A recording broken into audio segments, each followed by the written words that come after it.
संबंध। कर्मयोग का वर्णन करके अब 13वें श्लोक में भगवान पुनः सांख्य योग का विस्तार पूर्वक वर्णन करते हैं। सर्व कर्माणि मनसा सम्यस्यास्ते सुखं वशी नवद्वारे पुरे देहि नैव कुर्वन् न कारयन्।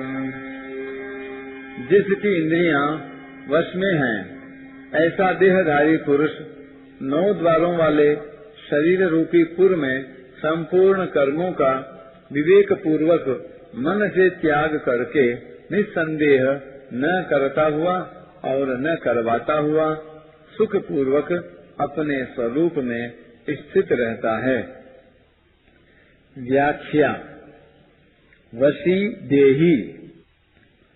इंद्रियां, मन, बुद्धि आदि में ममता आसक्ति होने से ही ये मनुष्य पर अपना अधिकार जमाते हैं। ममता आसक्ति न रहने पर ये स्वतः अपने वश में रहते हैं। सांख्य योगी की इंद्रियां, मन, बुद्धि आदि में ममता आसक्ति न रहने से ये सर्वथा उसके वश में रहते हैं, इसलिए यहाँ उसे वशी कहा गया है। जब तक किसी भी मनुष्य का प्रकृति के कार्य, शरीर, इंद्रियों आदि के साथ किंचन मात्र भी कोई प्रयोजन रहता है, तब तक वह प्रकृति के अवश अर्थात वशीभूत रहता है। कार्यते ह्यवशः कर्म सर्वः प्रकृतिजैर गुणैः। प्रकृति सदैव क्रियाशील रहती है, अतः प्रकृति से संबंध बना रहने के कारण मनुष्य कर्म रहित हो ही नहीं सकता। परंतु प्रकृति के कार्य स्थूल, सूक्ष्म और कारण तीनों शरीरों से ममता आसक्ति पूर्वक कोई संबंध न होने से सांख्य योगी उनकी क्रियाओं का कर्ता नहीं बनता। यद्यपि सांख्य योगी का शरीर के साथ किंचन मात्र भी संबंध नहीं होता, तथापि लोगों की दृष्टि में वह शरीरधारी ही दिखता है, इसलिए उसे देही कहा गया है। नवद्वारे पुरे।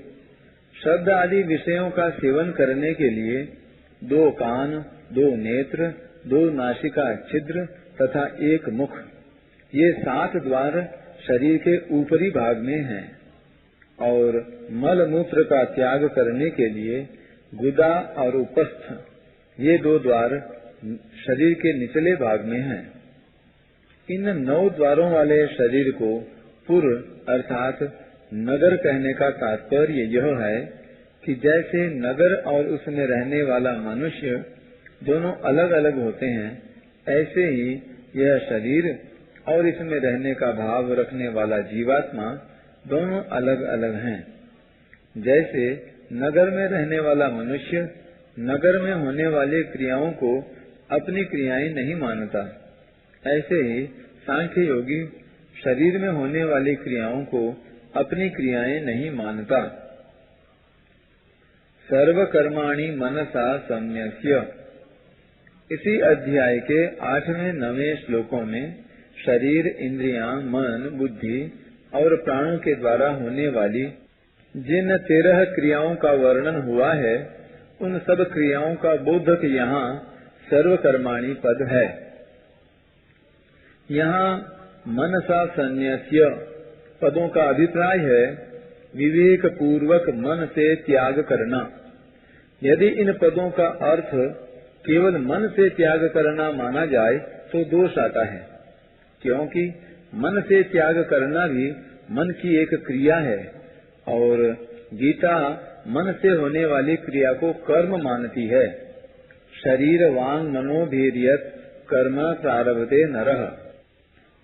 शरीर से होने वाली क्रियाओं के कर्तापन का मन से त्याग करने पर भी मन की त्याग रूप क्रिया का कर्तापन तो रह ही गया।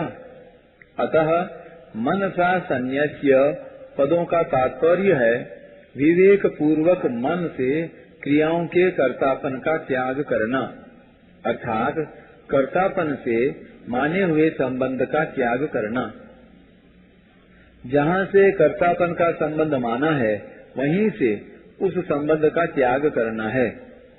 सांख्य योगी अपने में कर्तापन न मानकर उसे शरीर में ही छोड़ देता है, अर्थात कर्तापन शरीर में ही है, अपने में कभी नहीं। नैव कुर्वन् न कारयन्। सांख्य योगी में कर्तृत्व और कार्यितृत्व दोनों ही नहीं होते, अर्थात वह करने वाला भी नहीं होता और करवाने वाला भी नहीं होता। शरीर, इंद्रियां, मन, बुद्धि आदि से किंचन मात्र भी अहंता ममता का संबंध न होने के कारण सांख्य योगी उनके द्वारा होने वाली क्रियाओं का कर्ता अपने को कैसे मान सकता है, अर्थात कभी नहीं मान सकता। इसी अध्याय के 8वें श्लोक में भी नैव किंचित करोमि पदों से यही बात कही गई है। 13वें अध्याय के 31वें श्लोक में भी भगवान ने शरीर सोपि कौन्तेय न करोति पदों से कहा है कि शरीर में रहते हुए ही यह अविनाशी आत्मा कुछ नहीं करता। यहाँ शंका होती है कि जीवात्मा स्वयं कोई कर्म नहीं करता, किंतु वह प्रेरक बनकर कर्म तो करवा सकता है। इसका समाधान यह है कि जैसे सूर्य भगवान का उदय होने पर संपूर्ण जगत में प्रकाश छा जाता है, लोग अपने अपने कामों में लग जाते हैं।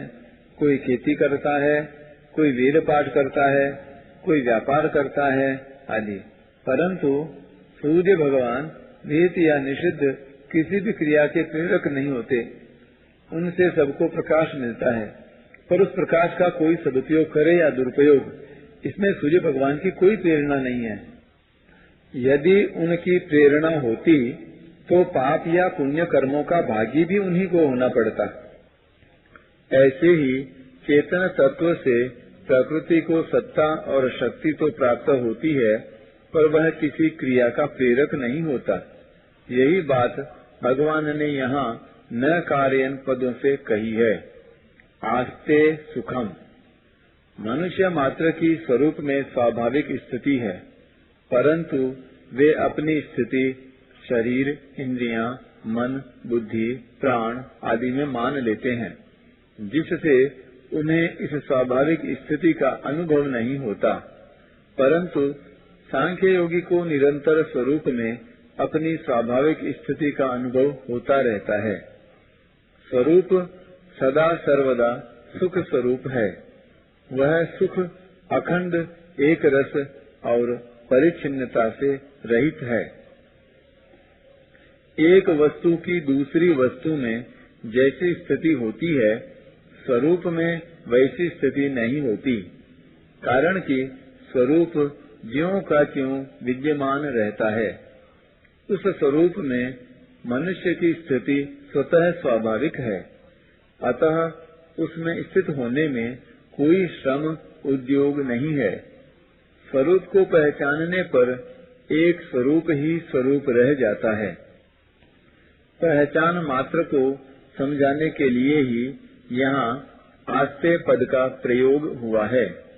इसे ही 14वें अध्याय के 24वें श्लोक में स्वस्थः पद से कहा गया है। यहाँ आस्ते क्रिया जिस तत्व की सत्ता को प्रकट कर रही है, वह सब आधारों का आधार है। समस्त उत्पन्न तत्व उस अनुत्पन्न तत्व के आश्रित हैं। उस सर्वाधिष्ठान रूप तत्व को किसी आधार की आवश्यकता ही क्या है। उस स्वतः सिद्ध तत्व में स्वाभाविक स्थिति को ही यहाँ आस्ते पद से कहा गया है। इसे ही आगे 20वें श्लोक में ब्रह्मविद ब्रह्मणि स्थितः पदों से कहा गया है। परिशिष्ट भाव। नैव कुर्वन् न कारयन्। तत्व प्राप्ति में करने का भाव ही बाधक है। करने के भाव से ही कर्तृत्व आता है और कर्तृत्व से व्यक्तित्व आता है। क्रिया प्रकृति में है, स्वरूप में स्वतः अक्रियता है। अतः करने से प्रकृति के साथ संबंध जुड़ता है और कुछ नहीं करने से स्वरूप में स्वतः स्थिति होती है। मेरे को कुछ नहीं करना है, यह भाव भी करने के ही अंतर्गत है। अतः करने से भी मतलब नहीं होना चाहिए और न करने से भी मतलब नहीं होना चाहिए। नैव तस्य कृतेनार्थो न कृतेनेह कश्चन। स्वरूप करने और न करने दोनों से रहित अर्थात निरपेक्ष तत्व है। वशी गुणों के संग से ही जीव अवश अर्थात पराधीन होता है। ज्ञान योग से अवशता मिट जाती है और जीव वशी अर्थात स्वाधीन निरपेक्ष जीवन हो जाता है।